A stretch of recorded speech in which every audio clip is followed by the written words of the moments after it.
Tiap kali ada konflik geopolitik, pasti yang terganggu itu rantai pasok. Semakin lama rantai pasok ini terganggu, ya tekanannya akan semakin kuat. Jadi mungkin kita lihat sekarang timingnya nih yang kita lihat berapa lama. Nah, karena itu yang perlu dilakukan pada saat kita mau lari ke obligasi adalah melihat profil risiko dari negara penerbit.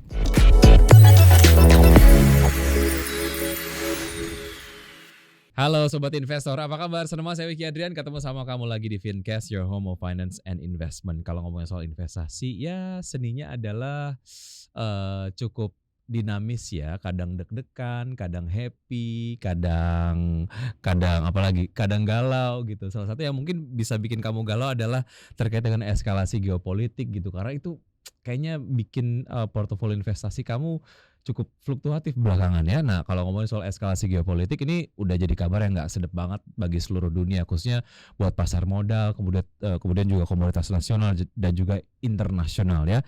Kinerja pasar modal di banyak negara juga ini tergerus akibat sentimen perang tersebut, apakah itu antara Israel dan juga Hamas, Israel dan juga Iran, kemudian juga Rusia dan juga Ukraina gitu ya.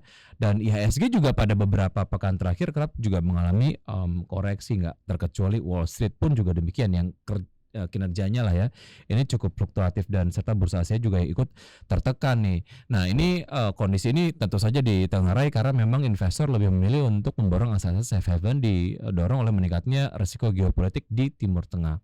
Nah dengan adanya peningkatan eskalasi global, gimana sih sebetulnya cara dari MUFG ini menyikapi pasar saat ini? Nah untuk menjawabnya di Fincast kali ini sudah hadir Head of Treasury of MUFG Bank Jakarta Branch, ada Ibu Meriska. Apa kabar Bu Meriska? Tepuk tangan yang paling meriah untuk Bu Meriska.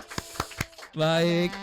Sehat ya? Sehat Pak. Gimana, deg-degan nggak ngelihat geopolitik saat ini, dinamikanya, fluktuasinya gitu? Kebetulan saya ada di Treasury, jadi tiap hari tugas saya adalah deg-degan ya kan. Iya, Kalau ada volatilitas nanti saya nggak punya kerjaan gitu Pak. Oke, karena memang ini menjadi satu hal yang wajar aja jadi concern semua pihak gitu. Betul. Apalagi kalau ngomongin soal komoditas ya. Iya. Lately kalau ngomongin soal eskalasi geopolitik antara Israel dan juga Iran, minyak juga kan ini salah satu yang kemudian juga terlihatlah pergerakannya gitu. Nah, kalau apa yang terjadi di global lah ya terkait dengan resesi dan juga inflasi bagi sejumlah negara di seluruh dunia ini seperti yang pernah terjadi saat Rusia dan juga Ukraina gitu, potensi ataupun possibility-nya ke depan dari point of view Bu Meriska tuh kayak gimana sih, dan apa yang mesti kita jagain atau mungkin kita harus jaga-jaga lah? Oke, jadi ini mulai pertanyaannya udah susah ya, tapi intinya gini sih, sebenarnya kalau setiap kali ada konflik geopolitik, pasti yang terganggu itu rantai pasok, gitu kan ya, supply chain ini terganggu. Pada saat supply chain terganggu, pastinya nanti ada ketidakseimbangan antara demand dan supply. Artinya pasti larinya ke inflasi kan gitu. Nah, jadi pasti eskalasi konflik geopolitis pasti akan menyebabkan tekanan pada inflasinya. Nah, kalau kita lihat ya jadi kayak waktu itu lagi dong, kayak waktu Rusia Ukraina lagi. Nah, mungkin kita mesti lihat kondisinya gitu kan. Pada saat Rusia Ukraina itu bukan cuma Rusia Ukraina yang menjadi penyebabnya, tapi kita baru keluar dari pandemi Covid. Nah, pada saat pandemi Covid, hampir semua negara itu melakukan kebijakan moneter yang sangat longgar gitu ya, printing money, kebijakan moneter sangat, likuiditasnya dibanjiri gitu ya, sehingga inflasinya udah naik nih. Pada saat inflasinya naik, terjadilah Rusia Ukraina. Jadi efek kenaikan inflasinya itu cukup masif gitu, bertubi-tubi lah ya, double gitu. Double. Oke. Sedangkan sebenarnya dari saat itu sampai sekarang negara-negara di dunia ya, termasuk Indonesia, udah melakukan banyak sekali langkah-langkah untuk menjaga supaya inflasi ini terjaga gitu kan. Suku bunganya udah dinaikin, udah banyaklah kebijakan-kebijakan yang dilakukan, sehingga sepertinya dunia ini udah tahu bagaimana caranya untuk sedikit menjaga lah. Mungkin kita lihat sekarang timingnya nih yang kita lihat berapa lama. Kalau memang cepat bisa dikendalikan, bisa cepat diselesaikan, mungkin efek inflasinya tidak akan sebesar yang kita lihat dari 2021 sampai 2023. Iya, apalagi kemarin sempat ada kapal yang di Terusan Suez juga ini sempat serang lah ya oleh sekelompok orang lah ya kemudian Iya. mengatasnamakan solidaritas dengan Hamas ataupun mungkin Palestina ini juga mau tidak mau bahwa ini menjadi sebuah langkah solidaritas, mungkin bisa dilihat dari angle ataupun point of view itu iya, tapi ini kan juga mengganggu rantai pasok Betul. global gitu ya, Karena dan juga berdampak iya. kepada inflasi juga gitu. Betul, Oke, karena oke. kalau kita lihat yang di terusan Suez itu gara-gara kejadian itu, yang terjadi adalah dia terganggu turun aktivitasnya sampai Betul. 50%. Jadi kan pasti rantai pasok terganggu dan Dan kita ongkos tahu logistik juga naik. Harus larinya ke nyari situ. jalur Betul, lain cari gitu ya. jalur lain kan, cari Oke, jalur oke. lain, demand dan supply-nya terganggu lah. Intinya kita udah sangat globalisasi kita tuh udah ya kita belajar dari saat Covid gitu ya. Begitu satu jatuh gitu pada Iya. saat itu China pada saat itu kan China yang terganggu nih rantainya. Langsung itu dirasakan dampaknya cukup besar gitu. Betul. Kalau bicara mengenai komoditas ataupun sektor-sektor lah ya yang paling terkena dampak dari ketegangan di Timur Tengah lah dulu. Nah itu apa aja menurut findings dari Mbak Mariska? Kalau kita lihat ya, semua orang tahu kalau di Timur Tengah itu kan produsen minyak ya. Jadi pasti sektor yang kena. Kena minyak energi ya? Iya, energi Oke. dulu. Yang kena pasti energi. Kemudian nantinya kalau energi terganggu, harga minyak naik, larinya ke bawah kan, BBM naik gitu kan. Pada saat BBM naik artinya logistiknya kena, artinya transportasinya kena. Kalau sampai transportasinya udah kena, artinya itu dampaknya akan luas jadinya gitu. Jadi mungkin sektor yang pertama terimbas energi, sesudah itu sektor-sektor lainnya kan yang terafiliasi dengan sektor energi gitu ya. Dan sayangnya kalau kita bicara minyak biasanya yang terafiliasi tuh hampir Banyak, semua gitu. betul, karena pada semua akhirnya pakai transportasi. energi. Ya, Betul. Oke. Nah ini kalau ngomongin soal kebiasaan dari investor sendiri secara historical, ketika kemudian ada konflik geopolitik, itu kan biasanya mereka lari ke aset-aset safe haven lah ya. Emas mungkin sempat difavoritkan, ataupun mungkin instrumen-instrumen investasi yang secara return nggak banyak tapi at least aman lah ya. Obligasi mungkin being considered as one of the safest instrumen investasi gitu. Nah, Mbak Mariska sendiri melihat dua instrumen investasi ini atau mungkin ngelihat instrumen investasi lainnya gitu yang difavoritkan dan projection ataupun mungkin point of view terkait dengan instrumen-instrumen investasi yang being considered as one of the safe haven itu gimana demand-nya ke depan gitu dan apa rekomendasinya? Oke.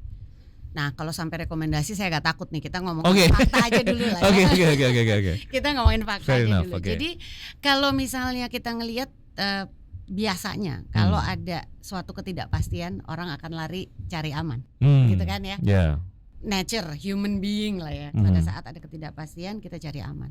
Dan biasanya yang dianggap sebagai salah satu safe haven seperti Bapak bilang tadi adalah emas. Kenapa? Karena emas itu universal.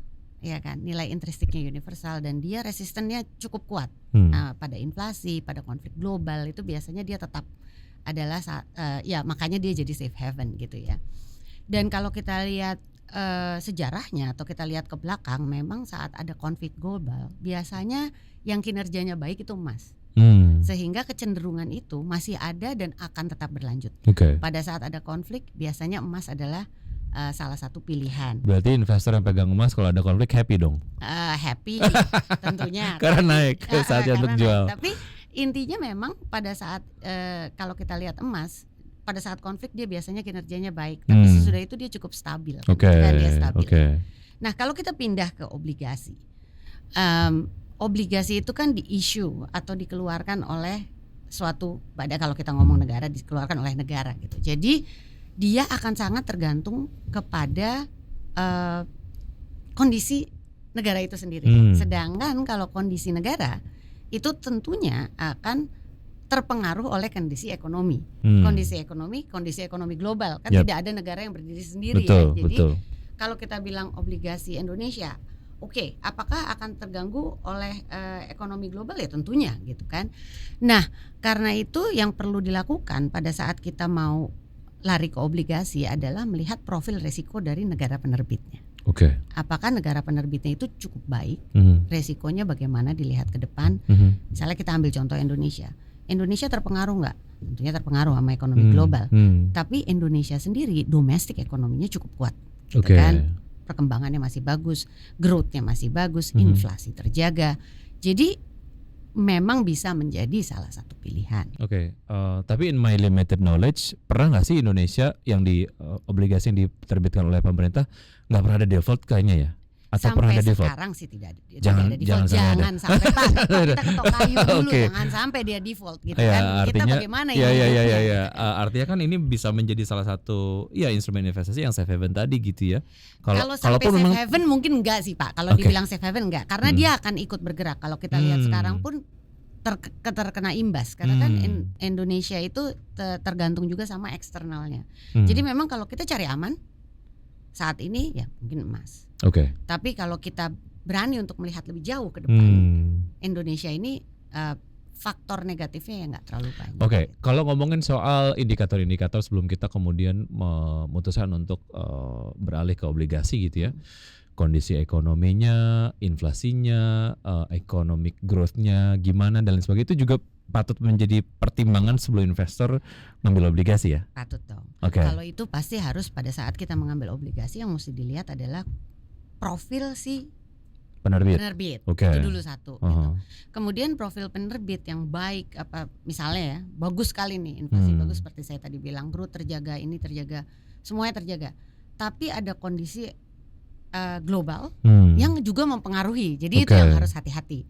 Jadi resiko itu yang mesti dipahami oleh setiap investor yang memang mau masuk gitu. Apakah Indonesia bisa berdiri sendiri? Enggak. Pasti dia akan terganggu oleh globalnya sendiri juga gitu. Oke, berarti diversify portofolio investasi kita itu menjadi satu hal yang penting dong di Kalau saat saya- momen-momen kayak gini ya. Kalau saya ya, Oh, saya pasti oke. akan mendiversify portfolio saya. Karena selalu ya katanya kan kalau bahasa Inggrisnya yang keren don't put your egg in one basket gitu ya. Selalu ada diversifikasi. Tapi tentu diversifikasinya berapa persen kembali lagi ke masing-masing pribadi.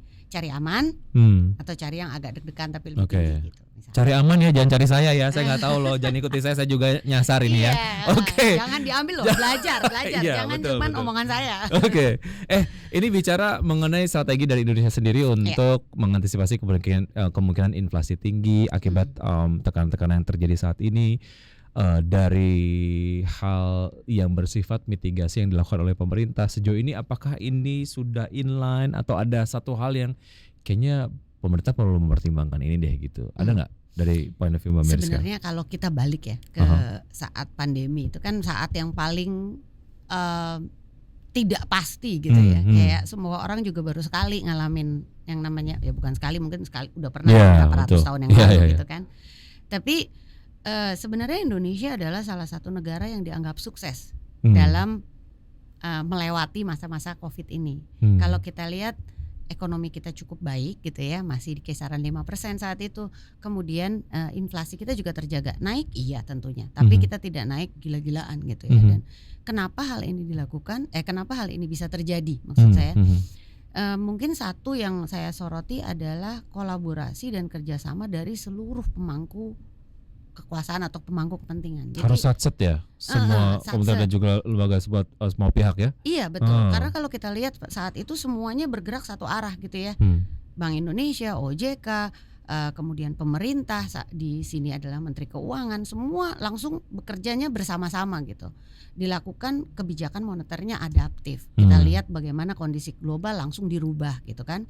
Kemudian juga ada apa ya namanya? Saya lupa nama tepatnya tapi kayak tim pengendalian resiko di setiap daerah gitu untuk melakukan ngecek ke pasar harganya berapa dan sebagainya. Pengendali inflasi daerah ya. Pengendali inflasi daerah betul. Dan itu semua dilakukan secara terkoordinasi dengan baik sehingga terjaga nih semuanya. Nah menurut saya ini adalah salah satu yang harus dilanjutkan karena tekanan ini belum selesai gitu. Apalagi ditambah lagi sekarang tambah lagi konflik geopolitiknya gitu kan. Jadi ini harus dilakukan karena Indonesia punya satu ketidakpastian walaupun lebih kecil, tapi punya satu ketidakpastian yang belum terbuka nih. Kan ketidakpastian itu karena belum terbuka, yaitu ada pemerintahan baru. Sehingga ini juga adalah salah satu yang dilihat investor luar gitu ya pada saat mau masuk Indonesia. Kita juga mau lihat-lihat dulu, tapi memang seharusnya efeknya kalau kita lihat, kita belajar dari semua yang dibaca sampai saat ini, seharusnya tidak akan ada perubahan politik yang cukup besar atau perubahan, bukan politik, policy lah ya, Hmm. perubahan policy yang cukup besar. Jadi kalau menurut saya yang dilakukan saat ini very good, udah very good, dan bagaimana ini berlanjut gitu Betul. depannya. Mengapa ini kemudian menjadi sebuah hal yang penting dari point of view pemerintah untuk mengendalikan inflasi? Karena inflasi ini akan berdampak kepada daya beli dari masyarakat sendiri gitu ya. Kenapa Betul. kemudian investor memutuskan untuk berinvestasi di Indonesia? Karena pertimbangannya daya beli masyarakat yang cukup tinggi. Tapi ketika pemerintah nggak bisa untuk mengendalikan inflasi, which itu akan hit ataupun mungkin memukul daya beli dari masyarakat. Betul. Jadinya lemah, terus ya nggak menarik juga untuk investasi. Betul. Gitu ya. Makanya kemarin beberapa waktu yang lalu ada kepala daerah yang ngedapetin sanksi dari pemerintah pusat lah karena dinilai tidak berhasil untuk mengendalikan inflasi di daerahnya gitu. Oke, sektor apa aja di tengah dinamika yang ada di geopolitik gitu ya? Sektor mana yang nampaknya kita harus put the concern lebih dibandingkan dengan sektor yang lain? Kita mesti hati-hati nih sama sektor-sektor ini. Oke. Ada nggak? Ya, yang pasti karena tadi kita juga udah bicara ya, yang pasti energi harus hati-hati, Oke, gitu oke. kan ya. Energi harus hati-hati. Kita akan melihat bahwa akan ada sedikit disrupsi atau sedikit atau banyaknya ya tentunya kita harus lihat ke depan. Tapi akan ada disrupsi dalam produsen atau produser minyaknya itu ya. Kemudian energi, minyak, kemudian mungkin nanti kalau ini berlanjut logistik dan transportasi. Itu pasti akan menjadi sektor-sektor yang akan menjadi concern ke depan. Oke, soal volatilitas nilai tukar rupiah mungkin yang basis impor, sektor farmasi gitu-gitu nggak direkomendasikan juga ya? Atau harusnya sih efeknya masih akan lama. Maksudnya bukan immediate effect dari yang sekarang. Kalau sekarang lebih ke arah energi. Oke. Sebagai salah satu stakeholders dalam ekosistem inilah ya ataupun ekonomi secara global ataupun mungkin di Indonesia sendiri, MUFG Jakarta strateginya apa sih untuk menjaga kinerja tetap baik gitu ya di momen yang cukup challenging ini gitu, dan gimana cara MUFG sendiri menghadapi dampak dari kondisi global terhadap pasar di Indonesia, Mbak Meriska? Oke, kalau kita MUFG kita tentunya akan melakukan pemantauan kinerja secara berkala gitu ya, terus dan melihat faktor-faktor yang bisa mempengaruhi baik internal maupun eksternal. Salah satunya tentunya yang menjadi kekhawatiran kami atau yang menjadi concern kami adalah si konflik geopolitik ini, gitu kan. Cuman memang kenapa MUFG ada di sini? Kenapa MUFG ada di Jakarta? Tentunya adalah untuk mendukung dan mensupport pertumbuhan ekonomi nasional. Jadi kami tetap strategi kami ke depannya saat ini tetap bagaimana caranya kami dapat mengalirkan pinjaman-pinjaman untuk membantu support pertumbuhan nasional. Tentunya dengan tetap memastikan bahwa kualitas aset yang kami berikan pinjaman ini tetap baik. Jadi mungkin akan ada tambahan dalam pengecekan gitu ya, atau efeknya ini akan menjadi seperti apa. Tetapi bagaimana caranya menjaga kualitas aset yang ada. Jadi kami tidak akan mengurangi gitu ya kemampuan kami untuk memberikan pinjaman dan mensupport pertumbuhan ekonomi nasional, tapi mungkin asetnya atau kualitas asetnya yang kami jaga. Yang kedua, tentunya pada saat ini yang harus kami lakukan adalah melakukan balance sheet optimization. Apa sih balance sheet optimization? Berapa aset yang kami punya, itu bagaimana kami melakukannya sehingga mendapatkan return yang cukup baik bagi bank sendiri. Tentunya nanti kalau enggak saya nggak kerja dong Pak, ya kan, kalau nggak ada returnnya. Jadi harus ada return yang cukup baik, tetapi tetap mendukung pertumbuhan ekonomi nasional. Karena kenapa kita ada di sini ya sebagai namanya bank kan, perantara dan mendukung intermediasi itu ya. Iya, Oke. Tadi kan kita sudah membahas mengenai apa yang kemudian terjadi di internasional lah ya. Secara domestik ada nggak sih challenges yang kayaknya ini juga perlu strateginya dari MUFG sendiri harus custom nih gitu menyikapi kondisi domestik gitu? Mungkin kalau dari domestiknya sendiri sebenarnya sekarang keadaan domestik kita cukup baik ya. Growth GDP masih di atas 5%, inflasi terjaga di 3% gitu kan ya. Daya beli masyarakat kalau kita lihat retail sales dan sebagainya masih baik gitu. Tetapi memang sekarang yang kita lihat adalah tekanan dari luarnya ini nih. Investor asingnya tadi kita bicara safe haven gitu ya. Investor asingnya pun karena terlalu banyak ketidakpastian, mereka juga tunggu dulu deh untuk masuk ke Indonesia, sehingga sekarang memang yang tertekan adalah nilai tukar kita gitu kan ya. Jadi memang bagaimana kita melihat efeknya ini supaya kita juga bisa sama-sama jaga gitu, karena kita kan biasanya bahu-membahu lah ya sama BI sama semua gitu untuk menjaga supaya nilai tukar ini juga nggak kemana-mana gitu. Dan satu yang kita lakukan adalah again untuk customer kita, kebetulan kami bergeraknya di bidang corporate ya, kita nggak bergerak di bidang retail. Corporate kita terutama yang misalnya adalah importer tentunya punya kesulitan saat ini gitu kan. Jadi bagaimana kita bisa memberikan solusi-solusi yang cukup baik gitu buat mereka, supaya resiko kan selalu ada, tetapi bagaimana supaya resiko itu bisa dimitigasi dan terukur gitu. Oke. Menarik terkait dengan sektor yang berkaitan dengan importasi ini juga akan menjadi market yang di-cater oleh MUFG sendiri. Ada nggak sih pengurangan alokasi pembiayaan untuk sektor yang berbasis impor karena memang terkait dengan dinamika yang ada di global, atau justru mungkin melihat ini sebagai satu potensi untuk tetap menyalurkan ataupun mungkin menambah porsi pendanaan ke sektor yang satu ini gitu, atau gimana strateginya? Untuk saat ini belum ada perubahan. Okay. Jadi kami tetap di sektor-sektor yang memang selama ini kami dukung gitu ya, kami cater. Jadi belum ada perubahan yang berarti.